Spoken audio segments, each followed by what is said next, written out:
diusir, dibully, dijelek-jelek. Hari kedua datang lagi, sama. Sampai beberapa hari akhirnya Uqbah bin Abi Mu'ayt karena sering-sering berkumpul sama orang-orang yang benci sama Nabi, gak mau kehilangan mereka, berada di suasana-suasana yang benar-benar ingkar kepada Allah dan Rasulnya. Maka Uqbah bin Abi Mu'ayt akhirnya lebih memilih sahabat-sahabat. Dia minta balik untuk diterima sama pemuka-pemuka kafir Quraisy.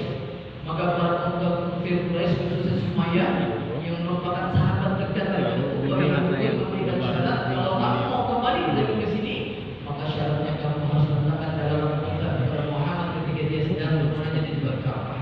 Kemudian kamu mudahi dia. Maka tantangan ini pun diterima oleh Uqbah bin Abi Mu'ayt supaya mereka bisa kembali kumpul di dalam najwa bersama para pemuka-pemuka kafir Quraisy. Maka Uqbah bin Abi Mu'ayt pun langsung pergi mencari Nabi sallallahu alaihi wasallam. Kala itu dia dapati Nabi sallallahu alaihi wasallam sedang bermunajat di depan Ka'bah, maka langsung dalam kotak ditaruh di badan Nabi sallallahu alaihi wasallam. Kemudian dia ludahi dengan kehendak Allah Taala, ludah yang diarahkan ke Nabi, maka Allah Taala kirim angin yang membuat ludah itu kembali ke tempatnya. Jika tidak ada tempatnya itu terbakar asap ludah itu sendiri. Jika cerita perang Badar, Uqbah bin Abi Mu'ayt ikut juga, tapi Uqbah bin Abi Mu'ayt tidak masuk dalam pasukan kaum muslimin.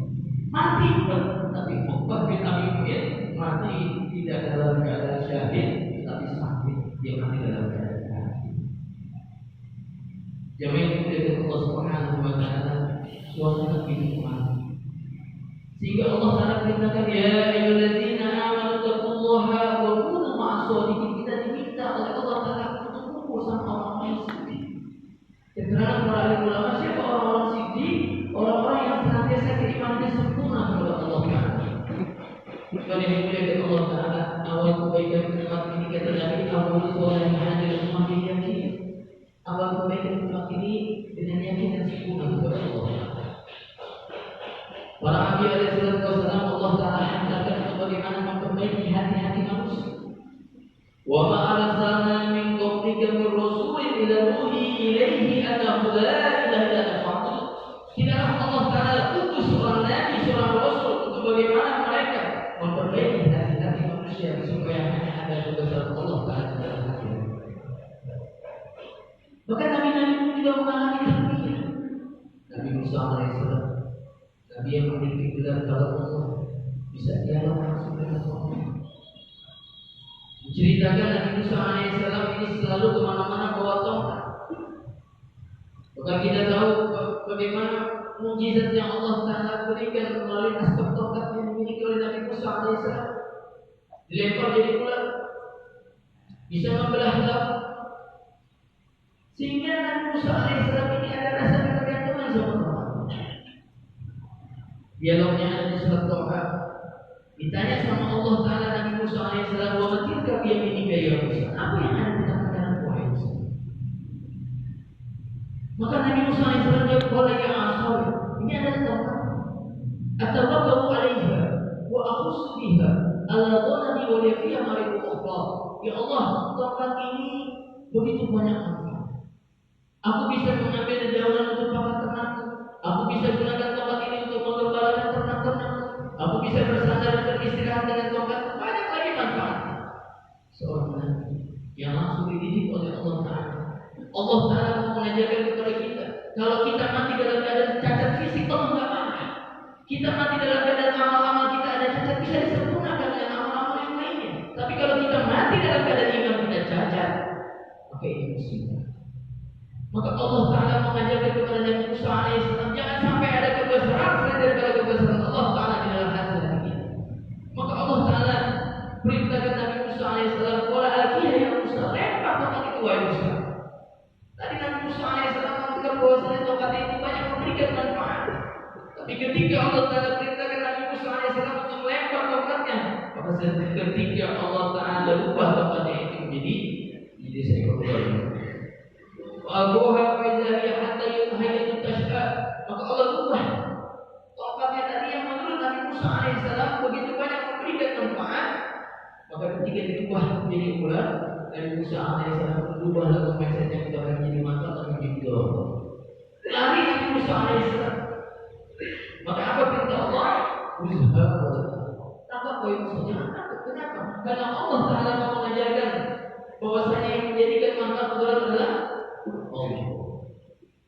Jemaah juga di Allah Taala ini sahabat dapat Nabi Sallallahu Alaihi Wasallam. Itu juga para sahabat digembleng oleh Nabi Sallallahu Alaihi Wasallam lebih 13 tahun sehingga tercatat generasi-generasi yang terbaik. Yang mana ada salah seorang pemuda keluar hijrah kemarin. Ada Abdullah bin Umar radhiyallahu anhu, orang yang keluar kan anak dari Abdullah bin Umar. Ketika dia melihat ada kafilah dagang, dia melihat ada kafilah dagang yang sedang beristirahat di luar kota Madinah. Kala itu Abdullah bin Umar melihat kafilah dagang dan mengundang kafilah dagang itu untuk istirahatnya di dalam kota Madinah. Tapi ternyata kafilah dagang itu bukan istirahat, melainkan mereka berhenti sejenak karena di depan ujung jalan yang mereka melewati ada singa gurun yang sedang beristirahat.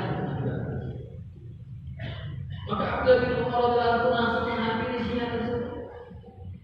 Abdullah bin Umar radhiyallahu anhu langsung menggiring, mengangkat kuping singa tersebut, kemudian menggiring singa tersebut untuk minggir dari jalan yang hendak dilewati oleh kafilah dagang tersebut.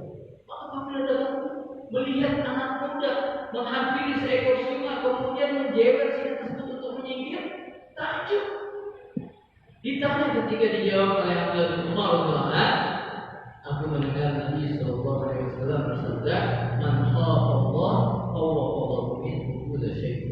Barang siapa yang takut kepada Allah, maka Allah Taala akan membuat semuanya takut. Jangan dia Allah Taala sahabat. Dikembali oleh Nabi Sallallahu Alaihi Wasallam bagaimana yakinnya sempurna kepada Allah Taala. Yang mana kata alim ulama kurang lebih 300 berhala sebelumnya bercokol di hati-hati para sahabat. Dikeluarkan hanya diganti kebesaran Allah Subhanahu wa Ta'ala. Kalau kita ini tidak sampai 300, dalam surat Taubah cuma ada 8. Qul in kana aba'ukum wa abna'ukum wa ikhwanukum wa azwajukum wa ashiratukum wa amwalun taraftumuha wa tijaratun takhshawna kasadaha wa masakin taradawnaha ahabba ilaykum min Allah wa rasulih wa jihadin fi sabilihi fatrabasu hatta ya'ti Allah bi amri wallahu la yahdi al-qawmal fasiqin.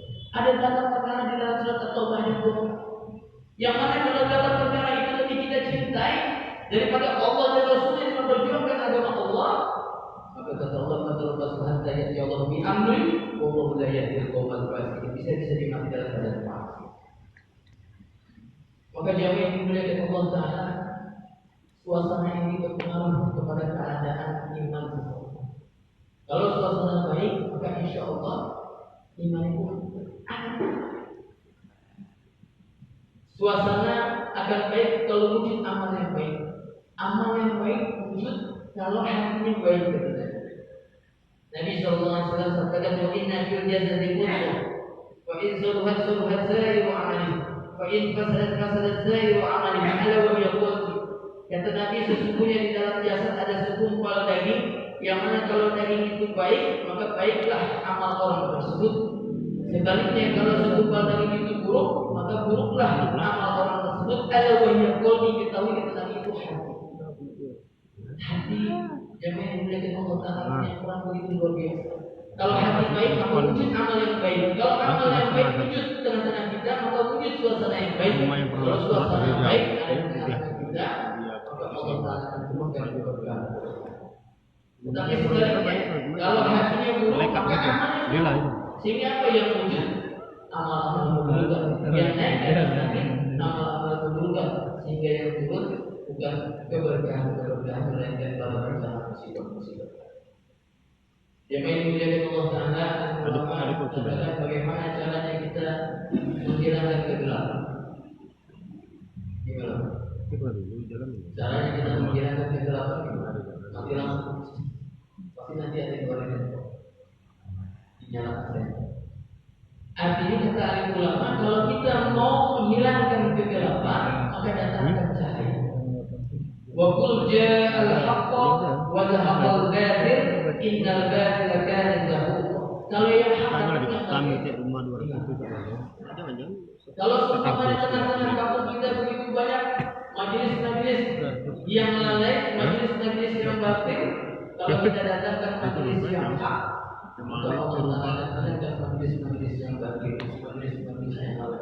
Kenapa sekarang makin berjamur majelis-majelis yang batil, majelis-majelis yang lalai? karena majelis haknya kalah banyak sama majelis baru. Jamaah dimuliakan Allah Taala, dulu semua Nabi Musa melihat suasana Masjid Nabawi begini asbab hidayah masuk dalam Islam.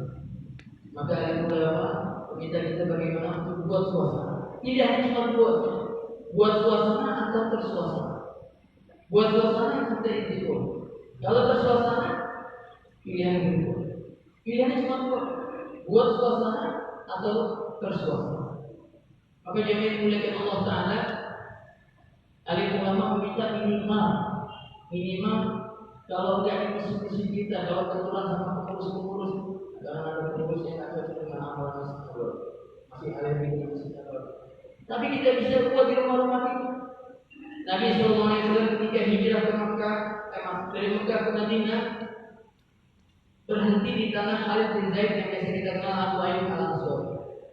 Kemudian dibuatlah Masjid Nabawi, kemudian di sampingnya dibuat hujurat, jadi kecil.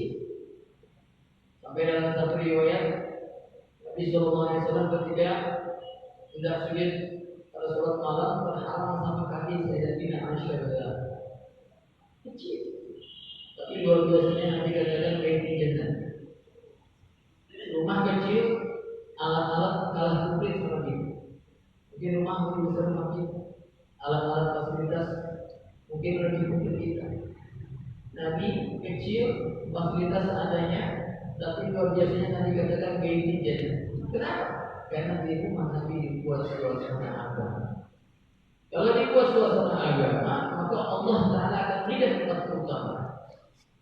Nabi Sallallahu Alaihi Wasallam katakan la yakunu fi qaumin yaskurullah azza wa jalla, tidak berkumpul satu kaum di mana saja, di masjid, di rumah kita berkumpul, kita hidupkan amalan-amalan umat di rumah kita dengan taklim 5 amal. Maka kalau kita buat ada tempat pertama, kata Nabi yang pertama kita khafat suhul malaikat, kita undang malaikat ke rumah kita. Sekarang banyak rumah orang Islam itu dibuat suasananya kayak bioskop ini, hotel ini, restoran ini. Karena undang bukan malaikat yang diundang setan. Padahal Nabi Sallallahu Alaihi Wasallam melarang jangan buyutakum maqabir, jangan jadikan rumah-rumah kalian itu seperti kuburan. Nabi melarang rumah kita tidak ada amalan, tapi justru kita malah buat amalan sebagaimana yang dilarang sama Nabi. Tidak ada pembacaan firman Allah di dalam rumah kita, malah ada TV, bioskop, hotel, restoran.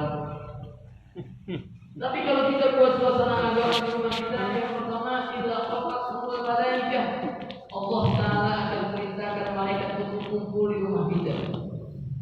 Sehingga apa? Karena malaikat kumpul di rumah kita, suasana ketaatan yang dimiliki oleh malaikat itu terus hari berikutnya. Kalau memang yang wangi, kita nanti ke bagian wangi. Kalau memang kita rumah ini terasa. Kalau kita buat suasana agama di rumah kita, maka Allah Subhanahu Wa Taala akan perintahkan malaikat untuk kumpul di rumah kita, sehingga suasana ketaatan yang dimiliki oleh para malaikat akan tertular kepada Allah. Sehingga dari rumah kita lahir perjuangan. Kemudian yang kedua, wasyyatul rahmah, akan dijujuri dengan rahmat penuh dengan keberkahan dalam rumah tangga kita. Wa nazalat alaihi musakinah, diberikan ketenangan dalam rumah tangga kita. Yang dimuliakan Allah Taala. Semua orang pasti punya masalah. Orang kaya punya masalah, orang miskin punya masalah, orang kota punya masalah, orang desa punya masalah. Yang di penjara punya masalah, yang di penjara juga punya masalah. Cuma kebanyakan ketika kata ulama, ketika orang punya masalah, sekarang justru lagi nggak ketolong. Justru seakan-akan dia bisa merasa menyelesaikan masalah, padahal masalah nggak bisa diselesaikan cuma apa? Bagaimana kita menghasilkan kalau rumah kita bocor? Ini biasanya punya saya orang yang simpel yang bisa dia taruh ember di bawah. Kalau hujannya sudah berhenti, taruh ember ini pindahkan di buang air. Nanti kalau hujan lagi, bocor lagi, taruh lagi ember. Ini nggak selesai masalah, cuma bikin kerja. Gimana caranya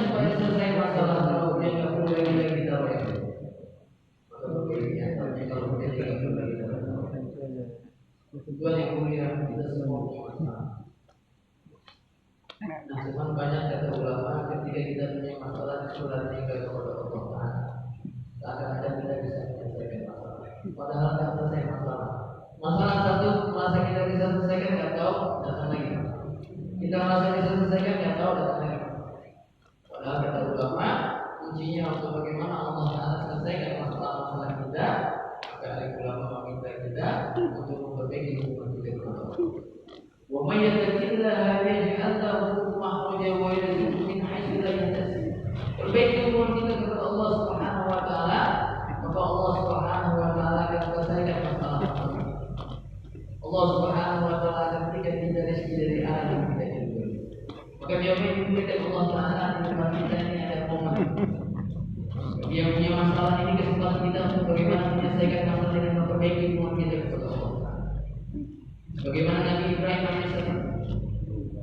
Nabi Ibrahim alaihissalam ketika meninggalkan Siti Hajar di lembah Baka, cuma satu kantung kurma, satu kantung air di lembah Baka yang ada kehidupan.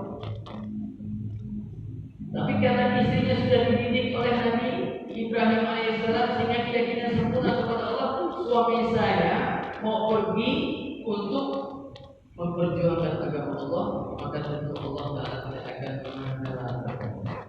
Sampai detik ini sebab daripada perjuangan Nabi Ibrahim alaihissalam dan juga keluarganya, Allah Taala berikan kemuliaan kepada keluarga Nabi Ibrahim alaihissalam. Sampai detik ini kalau kita mau naik haji, kita harus menaikkan rukunnya, yakni kita lari-lari kecil dari Safa ke Marwah. Itu asbab dibuat oleh seorang wanita, seorang istri, seorang ibu yang meninggalkan sunnah agama. Sampai detik ini orang naik haji kalau dia nggak buat sa'i maka hajinya lapar. Ini sebab apa? Sebab seorang istri, sebab seorang ibu yang ditinggalkan untuk berdakwah. Maka jamaah yang dimuliakan Allah Subhanahu wa taala, di depan kita ini ada event-event yang mana event ini bisa membantu kita untuk membuat suasana. Pilihannya dua juga. Kalau nggak kita buat suasana, tersuasana. Inalikulli ummatin fitnah. Tiap-tiap umat itu punya fitnah. Tiap-tiap umat itu punya fitnah. Karena alim ulama, fitnah di sini adalah perkara-perkara yang menjauhkan kita dari Allah Subhanahu wa taala. Wa fitnatul ummatil mal, dan fitnahnya umatku itu harta benda. Yang ini dimuliakan Allah Subhanahu wa taala. Dunia ini bukan kita nggak perlu dunia. Tapi dunia jangan sampai masuk ke dalamnya. Dunia kita jadikan jembatan untuk mendatangkan keridhaan Allah. Kata Nabi, dunia malakut. Dunia itu tertutup. Malakut mafiha, semua yang di dalamnya tertutup. Ila zikrullah, kecuali yang dikaitkan dengan Allah. Yang di dalamnya bisa senantiasa membuat kita ingat kepada Allah. Maka jamaah yang dimuliakan Allah Subhanahu wa taala, para ulama kita bagaimana meminta kita di depan kita ini ada ikut bersama. Kalau kita nggak bantu buat suasana, maka yang wujud di tengah-tengah kita ini suasana yang batin.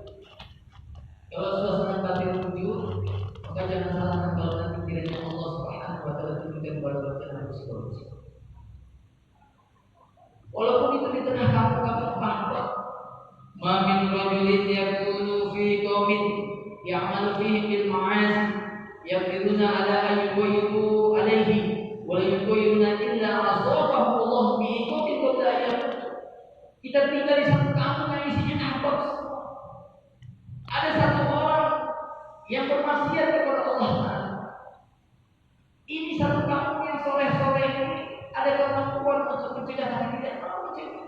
Maka sebab satu orang yang bermaksiat ini Allah Taala berikan bala bencana juga kita. Ini sebab satu orang. Apalagi kalau bikin maksiatnya berjamaah, maka tentu perlu ditandingkan majelis-majelis yang batil kita katakan dengan majelis-majelis yang hak. Bagaimana caranya kita buat suasana? Maka jamaah yang dimuliakan Allah Taala, kalau kita fokus hanya di ibadah kita nggak akan menjadi jaminan Allah Taala akan menyelamatkan kita kalau Allah Taala tidak bala bencana musibah. Apalagi kalau pada prinsip tidak ada.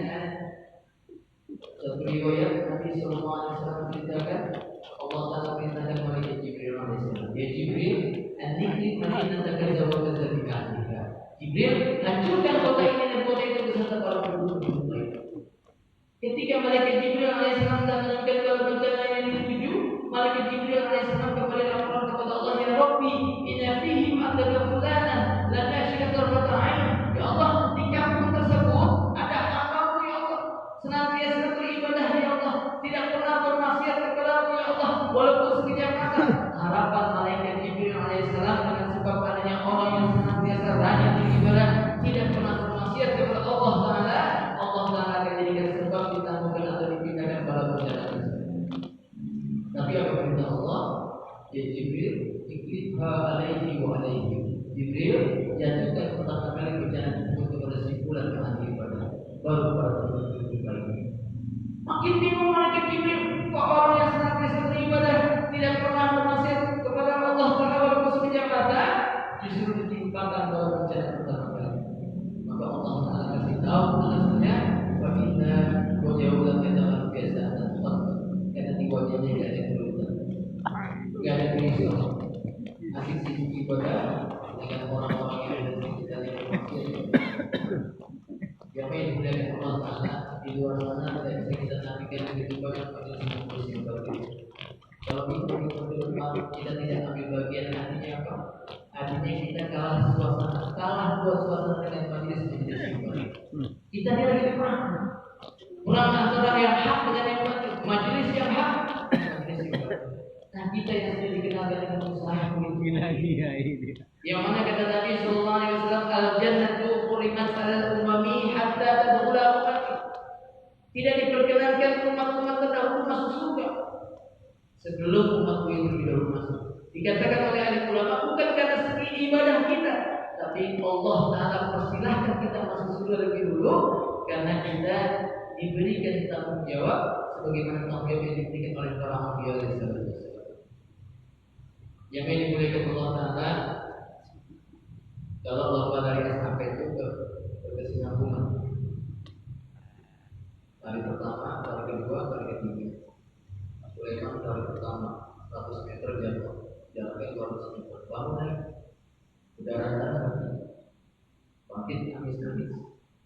Kemudian Panji Syahrir hari kedua, Panji Syahrir